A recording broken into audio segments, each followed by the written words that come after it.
All right, good morning, everyone. We'll call to order the July meeting of the Binghamton Traffic Board. It's July 14th, 2022. The first item of business is approval of the minutes from the June 9th, 2022 meeting. Is there a motion? Motion. Second? Second. Okay, all those in favor? Aye. Aye. Okay, so no one is here today that I see for public comment. I believe we have one caller on the line. If you could just start, Heather, by giving your full name and address, you'll have 5 minutes to address the board. My full name is Heather Melanda. And I'm also speaking for my neighbor, William H. Lane. And it's in regards to Pennsylvania Avenue, where we live. We are the last townhome on Pennsylvania Avenue on the south side. I think it is. We're 223 and 225 Pennsylvania Avenue. We've been dealing with the trucks from the 434 project for 3 years and have had no relief. Except, I guess the project is coming towards an end, which is, thank God. The problem is the trucks speed, they don't cover their loads, and it's a 30-mile-an-hour speed limit, and there's also a 5-ton limit sign at the corner of Pennsylvania Ave and Vestal Avenue. We have tractor trailers that are loaded, I'm sure, coming up and down the street like it's a highway. It is not a highway. This is a residential area. We would like to have solar speed limit signs, one above 225 and one at Gillen Drive and Pennsylvania Avenue. The one that they have does us no good. People still go speeding by. They could care less. We have motorcycles on the weekends that are probably going 60 to 70 miles an hour racing. It's not safe to go across the street. We have to shovel out the damn mailboxes and to get our mail. And we are also requesting for a handicap crosswalk. So there would be some acknowledgement that we live here and we do have to cross the street. I was going to bring pictures of the signs, the speed limit signs that you can't see because of the overgrowth of trees and brush and whatnot. But I couldn't include it in the agenda that I sent in on June 30th.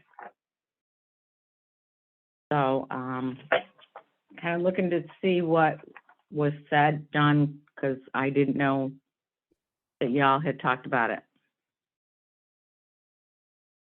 So. Okay.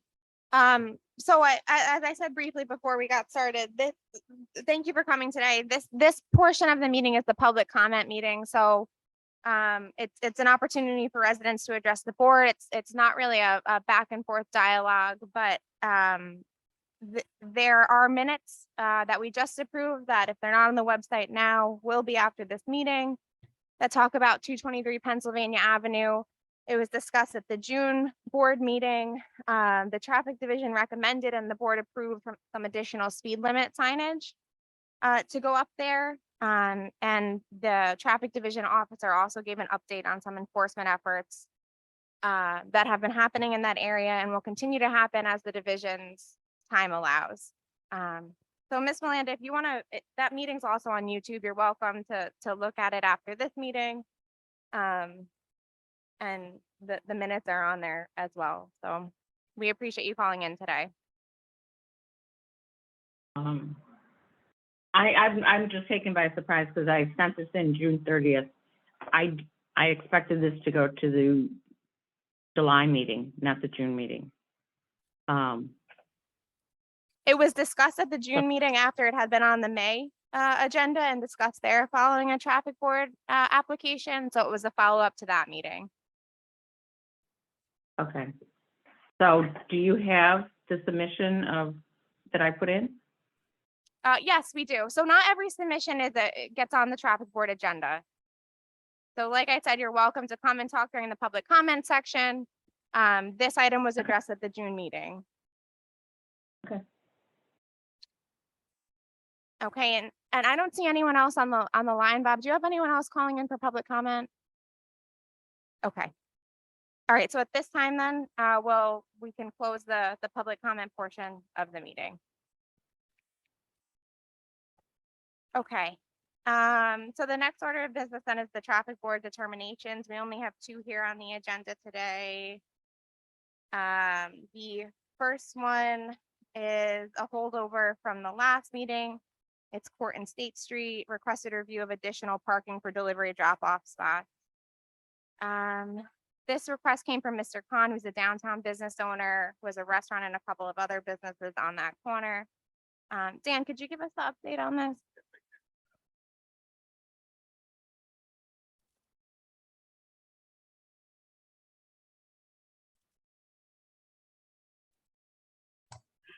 I'm not sure if somebody's talking, but we can't hear anything.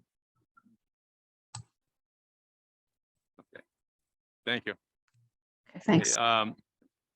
After our prep meeting, this past week, myself and Officer Brown went up to, State Street and Court Street to review the request from Mr. Khan. And, in reviewing the area, we went on State Street to see if we can come up with any additional parking in that area.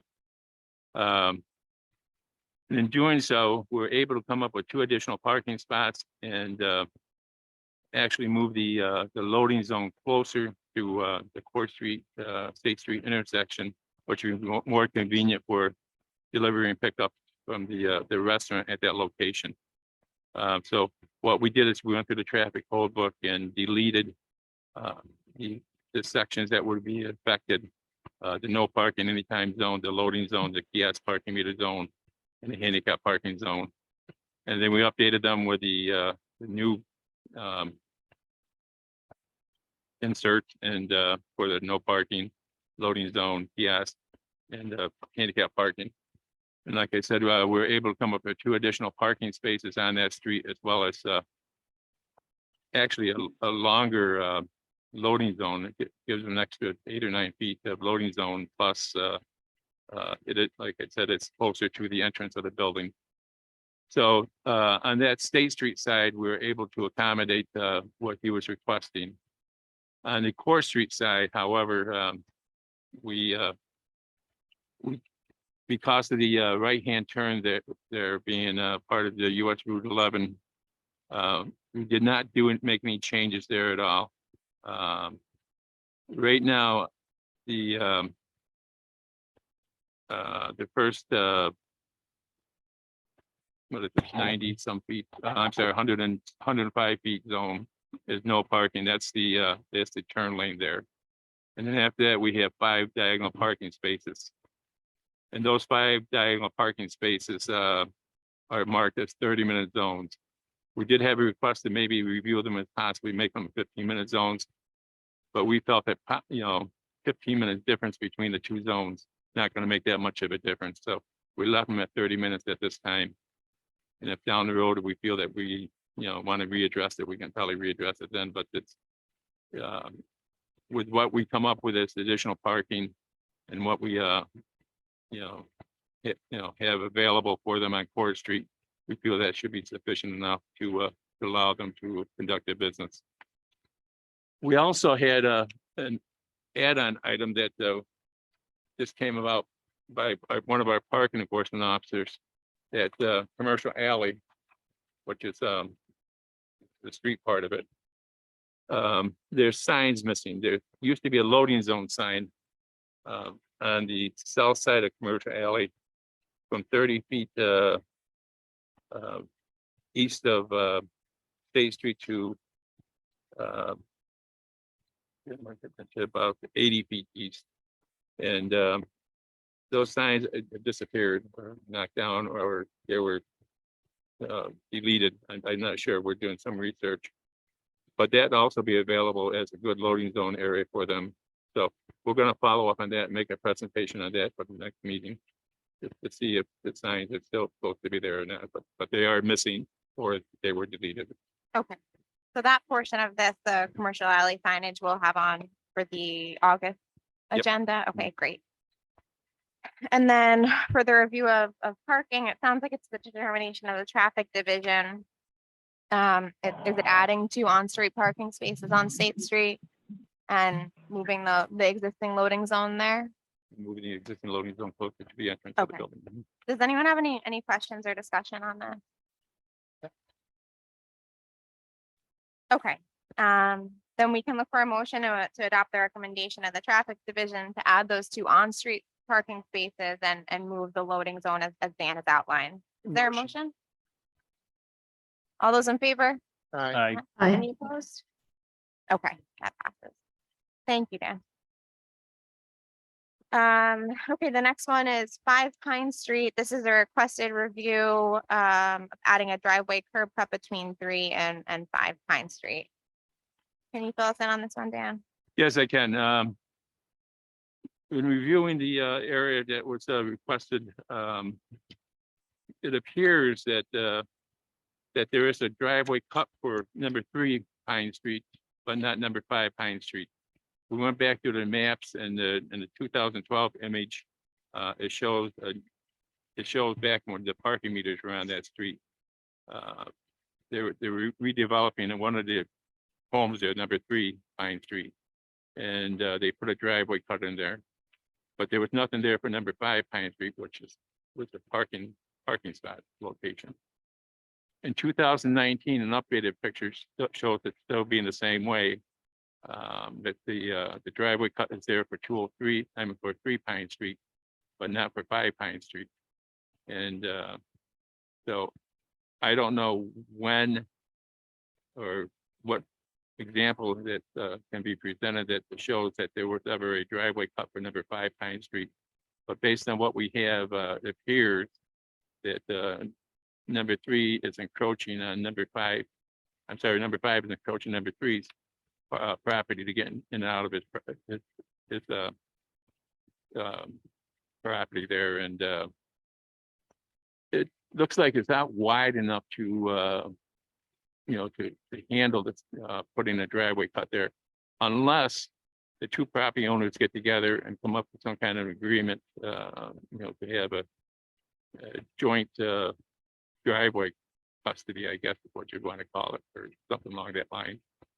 But as of right now, it's 2 separate properties, and with the cars, the way they're parked, number 5, it's encroaching on number 3's property for access and egress from that location. And probably every time he gets out of his car, he's stepping onto the property line. And so at this time, what we suggest is that maybe it be reviewed by either planning and or engineering to make sure that there's nothing that we missed to that was agreed upon or have in plans and workings to make the driveway cut wider. But I would say legally what they're going to have to do is if they're going to have a shared driveway, that they should get it into their deeds that that they're responsible for each other's driveway. That's got to go through an attorney. Okay, do we have any questions or discussion on this for, Comment. go ahead. I did review it. And I had a chance to talk to the property owner at number 3. And what's happening is they're using his apron to get in onto number 5. And he's okay with that right now. But when he puts both his cars in his driveway, then they can't use it. So he conveniently sometimes parks one of his cars on the street so the neighbor can get in and out. But there is a problem trying to get a driveway there. That tree, I think, would have to be removed. There's some sidewalk issues that I don't think you can make it work right now without getting rid of the tree, getting rid of the roots, lowering the sidewalk in that area where it used to be. But it's been raised up by the tree. And as Dan said, when they use that as a driveway, they probably are stepping on the neighbor's property when they get out of the car. So at this point, I don't see that being made into a driveway. Unless Parks wants to remove that tree and do some other stuff. Okay. Is your recommendation to deny it at this time, Ron, or should we refer it to Parks? I'm gonna recommend that we deny it at this time and they could talk to Parks if they want to. Okay, it sounds like some prep work would have to happen before. Yes. Okay, Question though. If they do decide, the park decide to take that tree out, then they should still go ahead and probably have a joint custody of that driveway. Then that's something legally that they should do. I think if that tree is gone, they can get their own apron. But the two driveways will be They'll be- joined together. Yeah, you won't have any raised curb separation. One will end and the other one will start. But isn't that something that planning would have to look into? Because of if they're joined together like that, I thought that was something that planning would have to then, Well, they could look at it. yeah, to see if there's any conflicts there. So I'm just throwing that out just in case, you take a tree out and then you find out that they still have to go through this procedure. Yeah. Maybe get the legal stuff done first and then, They should go through some kind of a submittal process. and Yeah, Get there some you go. That's the drawings word I'm and looking for. show how it's gonna work. any other discussion or questions on this? Okay, so I think what we can do then is, we deny it at this time, we can refer the applicant to Parks and Planning. Probably the planning department first. Well, they should come up with some drawings to show what room they really have Okay, and then go to planning. okay. Before they come back to Yes. traffic board, right? Okay, Well, then they should go to Parks before they come back. okay. So are we in agreement that, do we hold it over it or do we deny as is at this time? Let's deny it because we'll be holding it over for a long time. Okay. All right, so is there a motion to deny this request? I'll make the motion. Second? All those in favor? Aye. Any opposed? Okay, that passes. Did we have any other add-ons for this agenda? I know we'll be doing the commercial alley signage for next month. Okay, I think the only other thing is that Front Street, and we just decided that just wasn't gonna be merited. It's not, yep, then we'll get a letter out to that applicant. Okay, all right, then I would look for a motion to adjourn. Motion. Second? All those in favor? Aye. Aye. We're adjourned. Thank you, everyone.